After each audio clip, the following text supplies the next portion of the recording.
Hey everyone, Sean here, and welcome to another movie review. This time around, this is also involving with a movie that came out about a year ago. So I am once again late to the party for this one as well. This one involving with Transformers 1. Transformers is definitely one of those franchises that, I mean, it's kind of like a no-brainer, right? Robots fighting each other. I mean, what's not to love about this, right? If you're especially if you're a guy and you're a nerd and you play a lot of video games and watch anime and all this and that in between. It's like, how could you not know Transformers? It's just that name and the gravitas that it has carried over the years, especially from the 80s, right? Of course, starting from the toy line from Takara Tomy, um, which of course went by a very different name. But here, I mean, I was introduced as Transformers. So to me, it is Transformers first, and then whatever else, second, pretty much. I was first actually introduced to Transformers um, via Beast Wars, and then there was the '80s cartoon, of course. As a kid who grew up in the '90s, or I was born literally in '90, January '90, and I had been exposed to Transformers at one point thanks to Beast Wars, and then it kind of like snowballs from there. Um, I did take a look at the '80s cartoon at one point, and then of course there was the movie from the '80s, right? Which, oh boy, a lot of robots died. you know, it was quite the shocker at the time, from what I can understand. And then, of course, there was Transformers Armada, Energon, blah blah blah, all that in between. Even the weird ones like Beast Machines, I think it was called, from Fox Kids. That was just really really strange. But if you are willing to put up with these strange designs, there's a pretty good story to be told.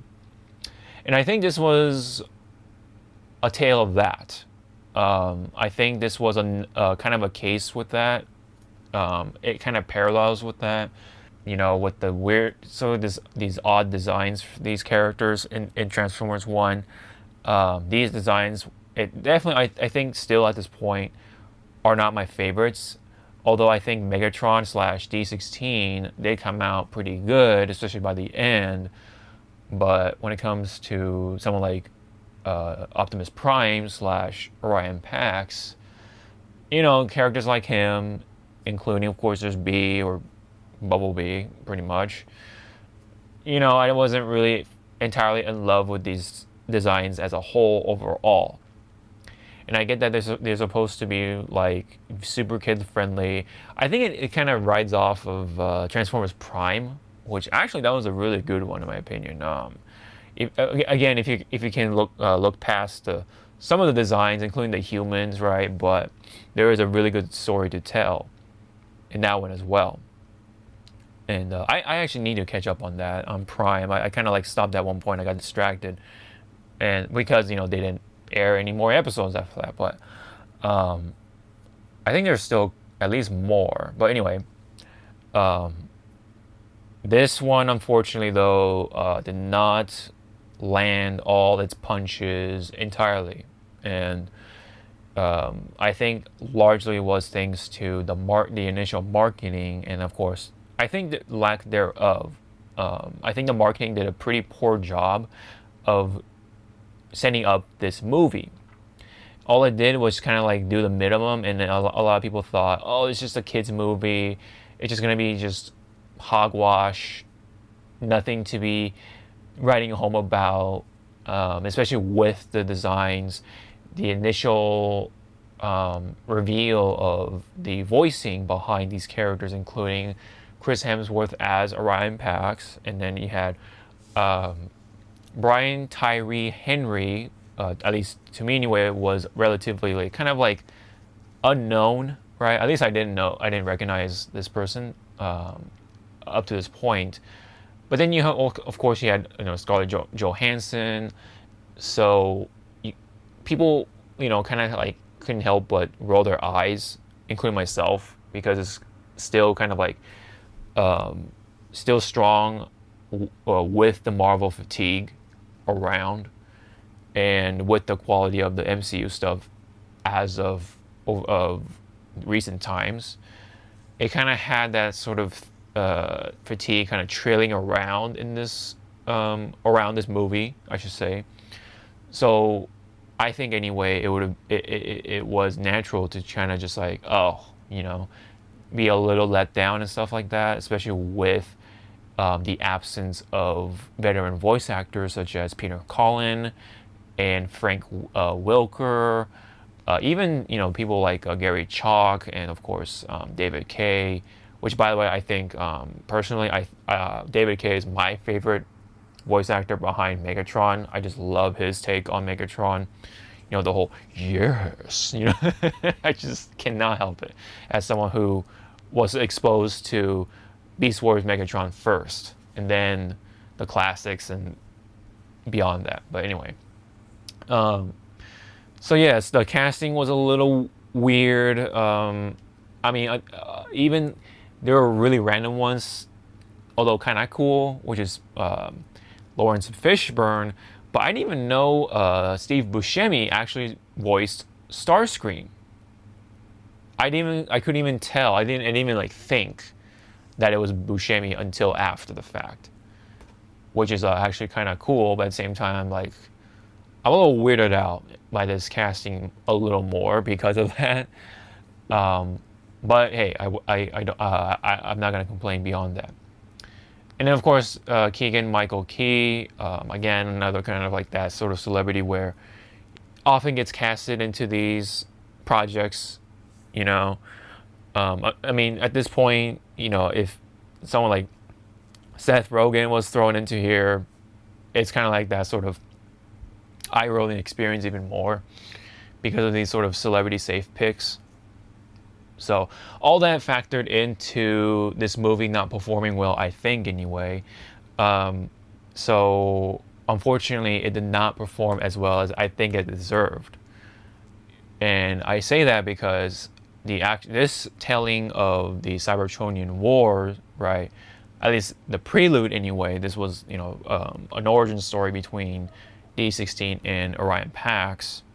How they, what their relationship was like before they became the arch nemesis that we grew up to know today. And I think Transformers 1 told this story pretty tastefully for the most part, despite sort of that sort of coding of the kid friendliness to it. Yes, there is some of that humor that kind of doesn't quite land with me, but there are some others that actually worked pretty well. But yes, also there are a number of points that kind of made references of like, hey, you remember this part from the older Transformers, right? It's kind of like doing that same thing with the Mario Brothers movie, where they just kind of like rely on these memories or nostalgic things to keep you chained into this movie, including you got the touch and the theme song from the movie, right, from the '80s movie, and then and a number of things. Once you watch the movie, you get it. You kind of like start to see them doing the key jangling thing with the nostalgic berries or nostalgic rose tinted glasses kind of thing. But beyond that, once you are willing to look past the designs and the kid friendliness, everything else that an old fan would immediately disagree with initially, I think there is a good story to be told here. But again, all the outside factors kind of held it back largely, to the point where recently the sequels are not being worked on here, and for the most part I think canceled, which is very unfortunate because I think this was a pretty solid movie for what it was. And I think it could have been improved upon vastly once once the sequels came out. Just kind of like with Sonic the Hedgehog right now. Pretty solid start, but then it really started to try to incorporate a lot of the fan feedback, and here we are, right, with Sonic 3 being like the best one yet. And this could have been potential. This had a lot of potential to meet that sort of scenario. I thought. It really told a wonderful story about two best friends, and then you have two completely different principles clashing with each other once the big reveal happened. Of course, we all know, I mean, D16 met with his principle, and then of course you have Orion Pax's principle, and then they collided with each other, and then we get the Cybertronian War eventually. So no spoiler there, it does happen at one point, but the way they did it was, I think, pretty good. It does throw in a couple of other familiar names, including Starscream, which again I thought was really strange to include him as being voiced by Buscemi, but his role was a little different, I think, in this one. But although it is kind of a little more unique, and I thought it was pretty good the way it was pulled off. But at the same time, that being said, a little weird.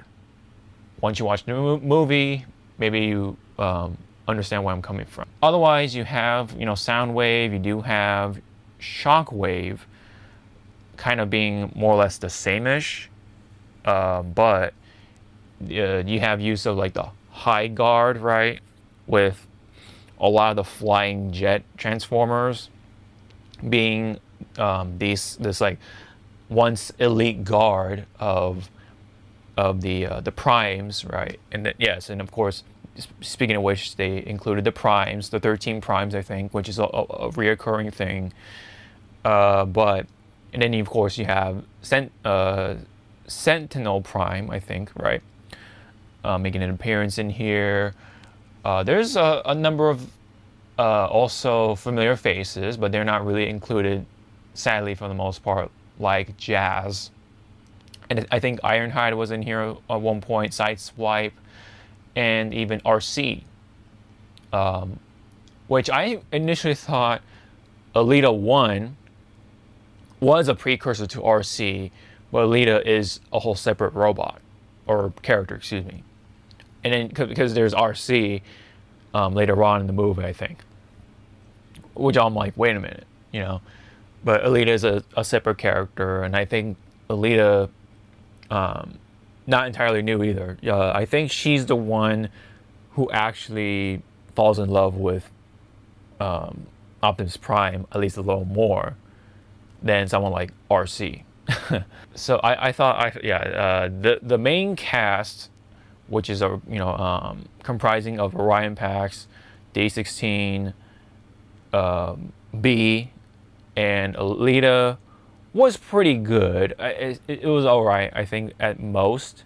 But the real charming point for this movie, I thought, was, of course, Orion Pax and D16. Their relationship really was a ride, right, in a way, because they go from this completely, like, they're like best friends, they had each other's backs, they're like dude bros, especially from the beginning, and then they make a good team, blah blah blah, all that stuff. But then there's that turning point, and D16, there's a reason why that clip was often used and played on places like Twitter, for example, and other social media sites, of him wanting to kill somebody or a certain somebody, because of the revelation that he went through. And I felt it. I definitely felt it, because of how, or what he put himself through to be this hardworking person, or hardworking character, and then this happened. It's just like, what the hell? What did I do this for? Now, is it justified to the point where he really has become Megatron and stuff, all that stuff, and would you accept that to be his origin story? I guess that's up to you, but I thought it was pretty well done for the most part, especially with the performance of Tyree Henry, even with Chris Hemsworth as Orion Pax / Optimus Prime. I thought was done pretty tastefully. I thought the voice performances were very tasteful. They had their sort of take on these characters, and yet it still worked by the end of it too, especially. But again, like for me, I thought they were chosen for a pretty specific reason. Besides their especially with Chris Hemsworth being that big name celebrity, but these are younger versions of these beloved characters, iconic characters, and I thought it was appropriate once I had thought of it that way. And even then, they gave very tasteful performances for these characters. They had their own take, but at the same time, it felt like Optimus Prime. It felt like Megatron, despite the way Tyree Henry went on with his character, especially from the beginning. But the I hate to say it, the transformation I thought was done pretty well. Anyways, when it came to someone like Alita, I thought a little indifferent, because Alita kind of like came off as like that Mary Sue, very reminiscent of Peach. I don't know. It's weird because they had this like there's like a lot of correlation or parallels with the Mario movie and then Transformers. It's like as if they copied each other's homework a little bit. Of course, there's obvious big differences, but I don't know. There's like you have that female character being the Mary Sue and just had these very little flaws. But at least with Alita, it was done a little more right, in my opinion. But yes, when you pit someone like Orion Pax, D16, even B, of course, versus Alita in one scene, she was kind of like beating them. Like she was like, schmoving and grooving in comparison to the others. And it's just like, I don't know, the tension with Alita was definitely a little less in comparison to the others. But with B, I mean, B, I felt like I did get used to, but I had to get used to in comparison to the other characters. But at one point, I was like, all right, I think B is pretty all right. I do like him a little more than Alita, that's for sure. But he he kind of did come off with like Toad, right? Because Toad, guess what? Voiced by the same person.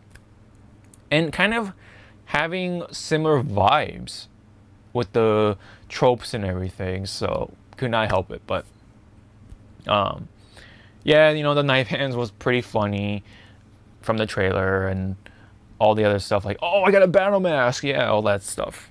How they got their powers, or how they got that power up, right, was also I think pretty good, or pretty well done, or written well, at least adequately.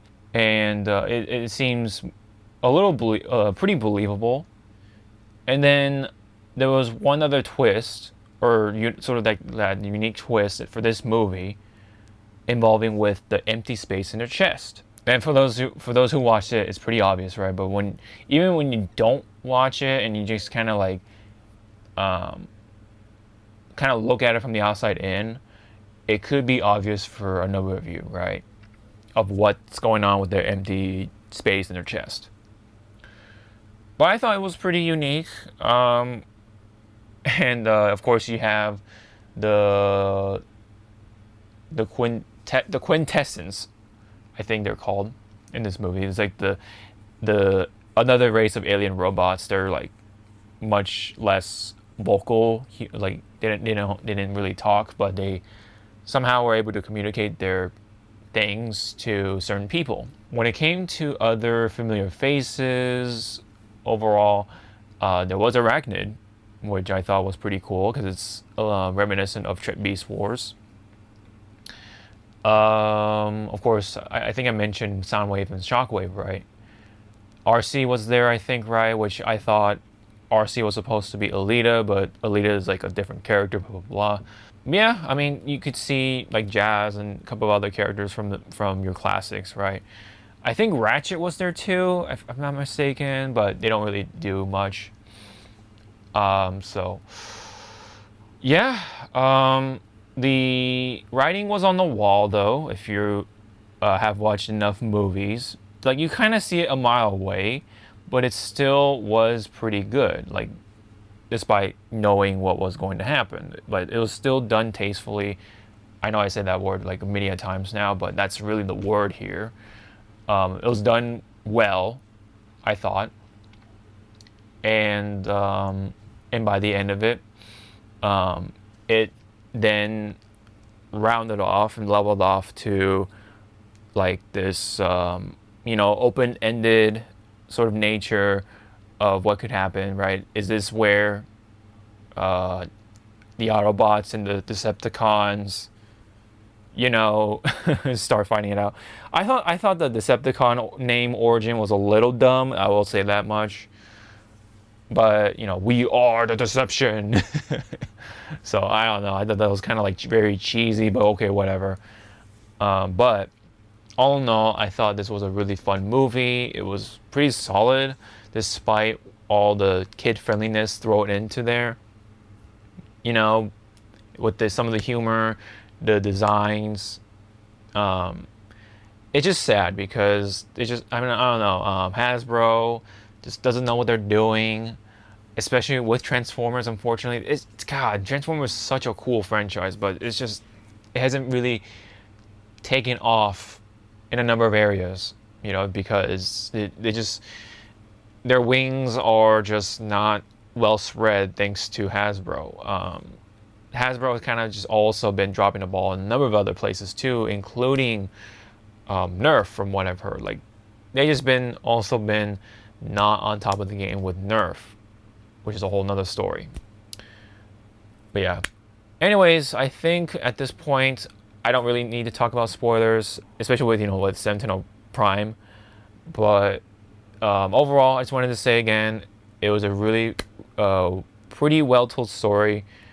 I really liked the relationship between D16 and Orion Pax. Forgive me for repeating a number of points, but really those were the really strong highlights. Although I was really expecting the music to kind of like at least reference "You Got the Touch" or whatever. Maybe they kind of did, and I missed it. But especially when Orion Pax became Optimus Prime, they were gonna play that song just straight up. But nah, that I will say that much for spoilers. It was a pretty fun ride.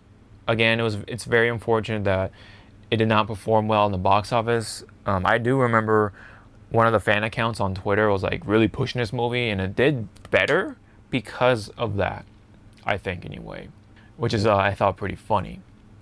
I just didn't had the motivation to go to theaters a lot at the time because I also thought this was going to be hogwash, like a number of people. But after a number of people have been saying, "Oh, this is actually a really good movie. It's a really good movie," and they play that clip with Megatron so many times, it's like, okay, maybe it is a good movie, but I'm probably not gonna give my time for it. And I kind of wished I did watch it in the theater because this would have been really cool to see it in the theater with the sound and everything. This is especially a great movie to show your kids, of course. Did it do its job as a kids movie? Yes.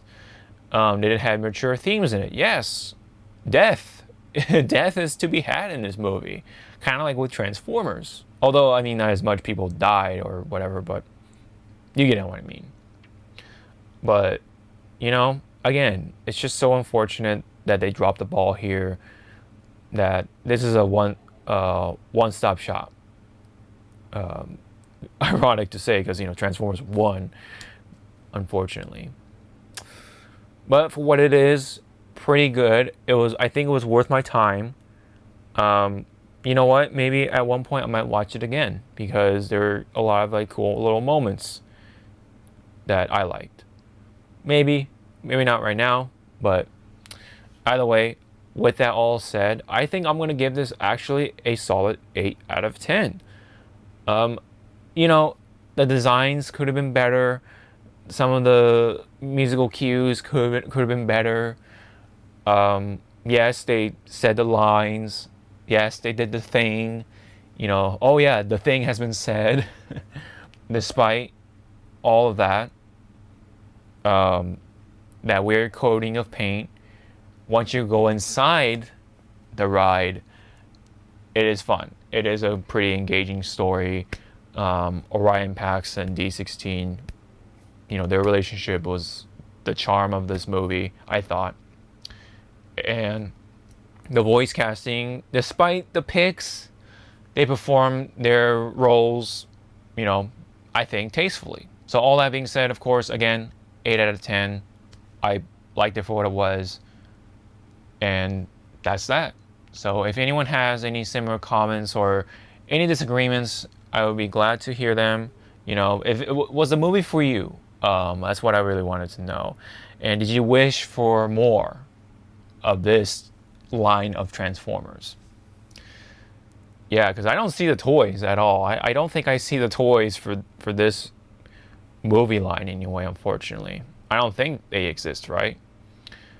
Again, it's a little tragic there. They had some potential in their hands. They could have made this the next greatest thing for this generation, but just dropped the ball. But anyways, any comments down below? Love to read them. Hit the like, subscribe, really helps out, and I do appreciate it. So this has been my review for Transformers 1. Not likely going to go into spoilers, because there's really not much for me else to say besides, oh yeah, this happened, that happened, whatever. So anyways, thank you very much, and I hope to see you all in the next one. Sean out.